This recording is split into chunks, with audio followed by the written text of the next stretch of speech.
მოგესალმებით ყველას ჩემო-კარგებო. დღევანდელი ჩვენი თემა იქნება ბალბა და შემოდგომა და რა თქმა უნდა თქვენ კითხვებზე მინდა პასუხი გავცე და დავიწყოთ. პირველი კითხვა ქალბატონი მეკითხება, შეიძლება თუ არა ბალბა გადავჭრა და გადავრგა იმავე დღეს? არა, არ შეიძლება ჩემო-კარგო, იმიტომ რომ ჩვენ ამით ბალბას ორმაგ სტრესს ვაყენებთ. საერთოდ როცა ვჭრით, აუცილებელია რომ დავიცადოთ სადღაც 2 კვირა და შემდეგ გადავდგათ. და უმჯობესი იქნება ამ პერიოდში დავიცადოთ ოქტომბრის შუა რიცხვებამდე, გადავჭრათ და შემდეგ 2 კვირის მერე გადავდგათ და უკვე შემოვიტანოთ ისინი სახლში. რადგან ხშირ შემთხვევაში ასე ხდება ხოლმე, როცა დიდხანს გვყავს ბალბები გარეთ და ხშირად აკეთებენ, უკვე რომ ღამე ტემპერატურა ეცემა -1 იწყება, უკვე ეშინიათ და შემოაქვთ ბალბები სახლში და მერე ჩდება ძალიან ბევრი კითხვები, თუ რატო უყვითლდება ბალბას ფოთლები, ვერ გამოიყურებიან ისინი კარგად, რა უნდა გავაკეთოთ, რითი უშველოთ, გაზაფხულის არ იკეთებს არანაირ ბუტონებს, ზაფხულში ძალიან ვერ არიან კარგად, არ გამოიყურებიან კარგად და რა გავაკეთოთ. აი ეს ყველაფერი არის იმის ბრალი, რომ ჩვენ სიცივეიდან სითბოში შემოგვაქვს ბალბა და ის ძალიან რთულად ეგუება იმ სიტუაციას, უკვე ყრის მთელ ფოთლებს, იყვითლებს და ზაფხულში უკვე არ გამოიყურება კარგად, არ იკეთებს იმდენ ბუტონს და არ არის ის გაბუჩქული და მისი ფოთლის ფერიც კი არ არის ისეთი ხასხასამწვანე, როგორიც უნდა იყოს. აქედან აუცილებელია ვიცოდეთ, რომ ბალბა შემოვიტანოთ ოქტომბრის შუა რიცხვებში, ის უკვე მიეჩვევა იმ ტემპერატურას სახლში რაც გვაქვს და უკვე ზამთარში მას აღარ გაუჭირდება და ზაფხულში უკვე მოგცემს ძალიან ლამაზ ყვავილებს და იქნება ძალიან ლამაზი. შემდეგი კითხვა იყო ასეთი, შეიძლება თუ არა ბალბას დაუსხათ იოდი? კი, შეიძლება დაუსხათ 1 ლიტრ წყალზე 1 წვეთი იოდი და აუცილებელია რომ გვერდებიდან მოვწყოთ ის, რადგან ფესვები არ დაუზიანდეს მას. შემდეგი კითხვა იყო, თუ რა პრეპარატებს ვიყენებ მე მავნებლებთან საბრძოლველად, რა პრეპარატები არსებობს? სულ არსებობს ჩემო-კარგებო 3 სახეობა, რაც უნდა ვიცოდეთ პრეპარატების, ეს არის აკარაციდები, ინსექტიციდები და ფუნგიციდები. ეხლა აგიხსნით რა პრეპარატი რასთან ბრძოლაშია საჭირო. აკარაციდები გამოიყენება ისეთ მავნებლებზე, რომლებიც დადიან ეს ჭიანჭველები, აი ესეთი პატარა მწერები რო გაუჩნდებათ, ეძახიან კიდე პაუწინი კლეშ თუ გაგიგიათ ეგეთი მავნებელი. ინსექტიციდი გამოიყენება უფრო ფრთა-თეთრასთან ბრძოლაზე, რომლებიც დაფრინავენ. ფრთა-თეთრა, როგორც მოგეხსენებათ, საკმაოდ ვერაგი მწერია და მისი მოშორება არც თუ ისე ადვილია, რადგან ის ძალიან ბევრ კვერცხებს ტოვებს თვითონ ფოთლის ქვემოთ, თვითონ მწერი კვდება, მაგრამ კვერცხებს ვერაფერს ვერ უშვება ეს პრეპარატები, თუ არ ვიცით როგორ შევათავსოთ ისინი. და ამას დაუბრუნდები, არსებობს კიდე ფუნგიციდები, რომლებიც გამოიყენება სოკოვანი დაავადებებისაგან, რომლებიც ხშირად ემართებათ ვარდებს, იებს, აი ესეთ მცენარეებს და ფუნგიციდებს იყენებენ კიდევ თესლებს ხსნიან ესეთ პროპორციებით, რომ მოუწყათ, რომ თუ რამას მას სოკოვანი დაავადება აქვს, ის აუცილებლად მოისპობა და ჩვენი მცენარე მომავალში იქნება ძალიან ჯანმრთელი და ჯანსაღი. დაუბრუნდეთ ფრთა-თეთრას. ფრთა-თეთრა არ ერჩის ზონალურ ბალბებს, რადგან ის მას არ მოსწონს, მისი გემო, მისი სუნი და ეს ერთის მხრივ დიდი პლუსია.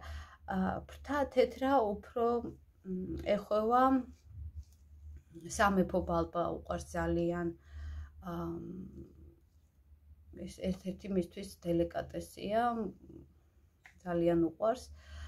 ამიტომ უნდა ვიცოდეთ, რომ როცა პრეპარატს, აი არის პრეპარატი აქტარა, ის კი შველის მას კვირაში ერთხელ უნდა მოვწყათ, ოღონდ თუ წერია, რომ პრეპარატი იხსნება 1 გრამი 2 ლიტრა წყალში, ჩვენ 1 გრამი გავხსნათ 1 ლიტრა წყალში და ისე მოვწყოთ, თუ უკვე ისეთი მდგომარეობაა, რომ ძალიან ბევრი არიან.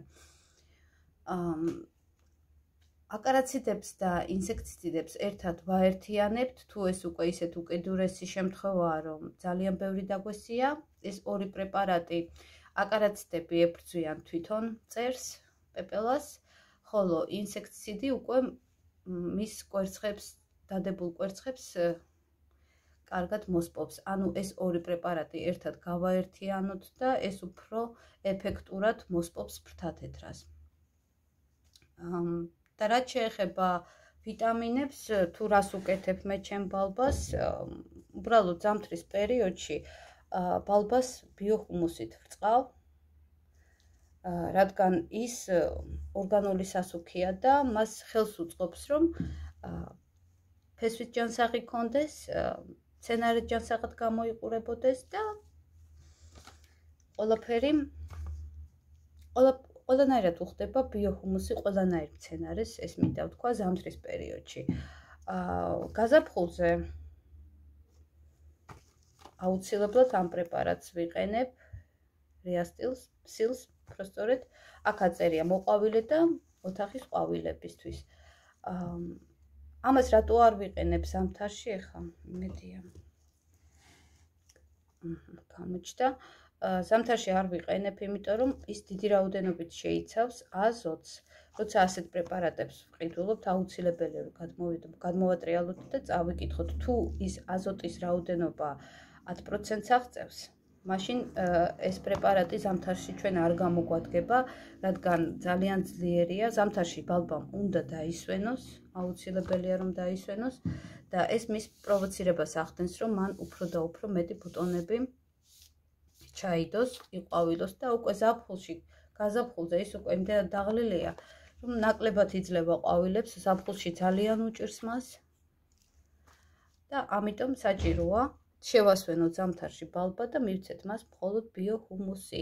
ან პრეპარატს, რომელსაც ვიყიდით, აუცილებელია რომ ეწეროს მოყვავილე ყვავილებისთვის და შეიცავდეს 20-20-20, ანუ ბალანსირებული თანაბარი რაოდენობით შევა მასში აზოტიც, ფოსფორიც, კალიც, კალციც, მაგნიც, ყველაფერი რკინა, რაც ჩვენი ბალბისთვის აუცილებელია.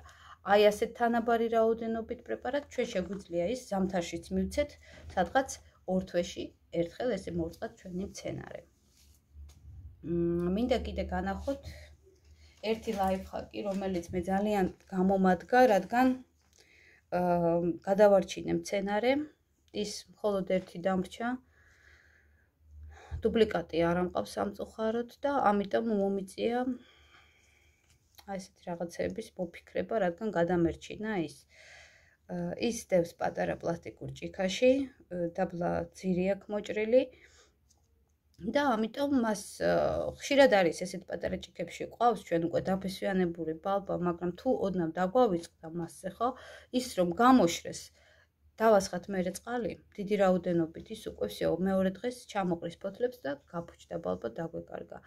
ამიტომ აი ესეთი გადაჭრილ ჭიქას შიგნიდან უკვე ძირი მოჭრილი აქვს, ამას განახებთ შემდეგ მცენარეზე. როცა ვრწყავთ მთლიანად მცენარეს, მას იმ რაოდენობით წყალი მიეწოდება და დიდი ხანი არ შრება, ის ნიადაგი არ უშრება, რადგან დიდი ფართეა თვითონ ქოთანში. ამიტომ სადღაც 4 დღე ჩვენ შეგვიძლია წყნარად ვიყოთ, რომ ჩვენ პატარა მცენარის მორწყვა არ დაჭირდება. ნამდვილად. თან ბალბა როცა იზრდება, მისი ფესვი აუცილებელია რომ მოედოს კუთხეს. მხოლოდ მაგ შემთხვევაში ის უკვე იწყებს ფოთლების წამოზრდა და გვერდებიდან უკვე გამონაზარდების გამოყრას. აი ახლა მინდა განახოთ შემდეგ მცენარეზე თუ როგორ გავაკეთე. მეორესაც ასე გავუკეთე, იყო ესეთი ლამაზი მცენარე, მას მხოლოდ ერთი ტოტი ქონდა, წავეჭერი და უკვე რამდენი გამოყარა გვერდებიდან უკვე ხედავთ. აი ეს მისი წაჭრილი თავია, ის უკვე დაფესვიანდა რადგან აქ უკვე გადავიტანე, აი განახებთ კიდევაც. აი, უკვე ფესვი აქვს გაკეთებული. და აი უყურეთ. აი ესე ძირი აქვს მოჭრილი და ის ჩავრგე. აი, ასე. ну, ეხლა მე რა თქმა უნდა ჭიქას უფრო ლამაზად გავასწორებ და უფრო ღრმად ჩავდებ, სადღაც აი ასე რომ დაიფაროს. თუმცა მოდი ერთად ჩავდოთ ჭიქა. აი, ასე. всё, მორჩა. დავივიწყეთ, უკვე აღარ არის საჭირო ყოველ დღე მისვლა, შემოწმება მიწის ის. როცა მოვწყავთ მთლიან მცენარეს, ის საკმაოდ წყალს მიიღებს. ეხლა ეს ფესვიც გვერდებზე მოედება და ის სწრაფ ზრდას შეუწყობს ხელს, მის სწრაფ ზრდას და ასე რომ ჩვენი ბალბა სულ მალე ძალიან ლამაზი მცენარედ გადაიქცევა, გვერდებიდან უკვე გამოყრის, უკვე თავი მას წავატეხე, რადგან უკვე გვერდებიდან დაიწყოს გამოყრა. ასე რომ ჩემო კარგებო, დღეისთვის ეს იყო და ეს, რაც მინდოდა თქვენთვის მეჩვენებინა, გამეცა თქვენ კითხვებზე პასუხი. კარგად გრძანდებოდეთ, დიდი მადლობა რომ არსებობთ და ნახვამდის. მომავალ შეხვედრამდე.